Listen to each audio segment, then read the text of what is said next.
नमस्कार। आज मैं आप लोगों के लिए परिवार और माँ की एक प्रेरणादायक कहानी लेकर आई हूँ। एक गांव में एक सुखी परिवार रहता था। उस परिवार में 3 भाई और एक बहन थी। उनके माँ बाप उन चारों से बेहद प्यार करते थे, मगर बीच वाले बेटे से थोड़ा परेशान थे।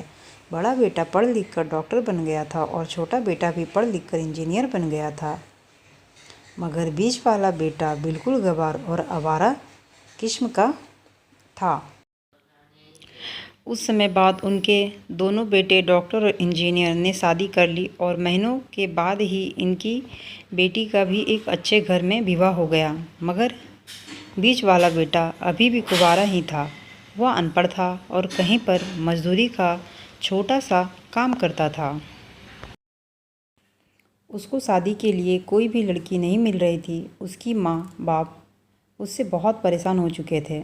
अब जब भी उसकी बहन अपने मायके आती तो वह अपनी डॉक्टर और इंजीनियर दोनों भाइयों से मिलती थी, मगर बीच वाले भाई से बहुत कम मिलती थी, क्योंकि वह उससे ज़्यादा पैसे नहीं दे पाता था। लेकिन फिर भी वह अपनी बहन से बहुत अधिक प्यार करता था। कुछ समय बाद उनके पिताजी की बीच वाली बेटे की बिना शादी किए ही मृत्यु हो गई। उनकी माँ ने सोचा कहीं अब किसी के मुंह से बंटवारे की बात निकले, इसीलिए अपने ही गांव में एक सीधी सादी लड़की से मंझला बेटे की शादी करवा दी। शादी होते ही ना जाने क्या हुआ।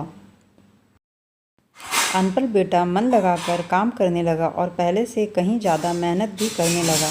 अब कोई भी पुराना दोस्त उसको मटर गश्ती के लिए बुलाने आता तो वह मना कर देता। एक दिन उसके डॉक्टर और इंजीनियर भाई ने सोचा कि यह तो गँवार और अनपढ़ है,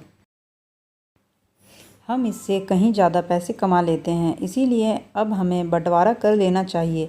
माँ के लाख मना करने के बाद भी दोनों बेटों ने बंटवारे की तारीख तय कर दी और उन्होंने अपनी बहन को भी बुला लिया। तभी उनका गँवार भाई कहता है कि तुम लोग बंटवारा कर लो, मुझे तो जो बचे वह दे देना या ना देना, मैं शाम को आकर अंगूठा लगा दूंगा। तभी उसकी बहन कहती है, अरे बेवकूफ़, तू तो हमेशा बेवकूफ़ ही रहेगा।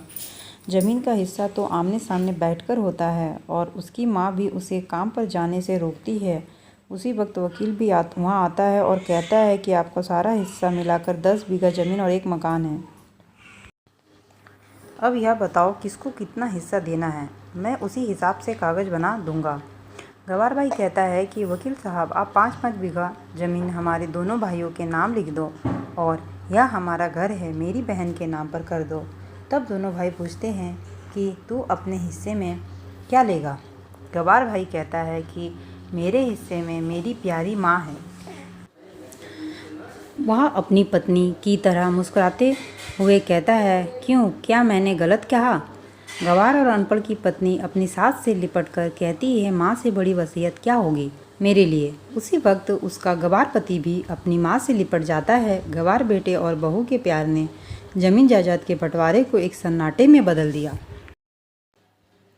तभी बहन अपनी गँवार भाई के गले लगकर लिपट कर रोते हुए कहती है कि माफ़ कर दो भैया, मैं आपको सम्मान नहीं दे सकी।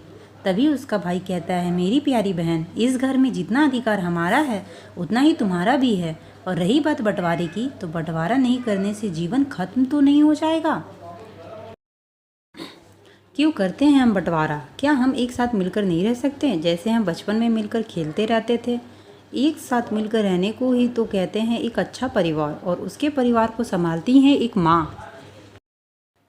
तभी उसके दोनों भाई भी बहुत शर्मिंदा होते हैं और वह बंटवारे के सभी कागज़ फाड़ कर फेंक देते हैं। और उस दिन के बाद से उनका पूरा परिवार खुशी एक साथ रहने लगता है।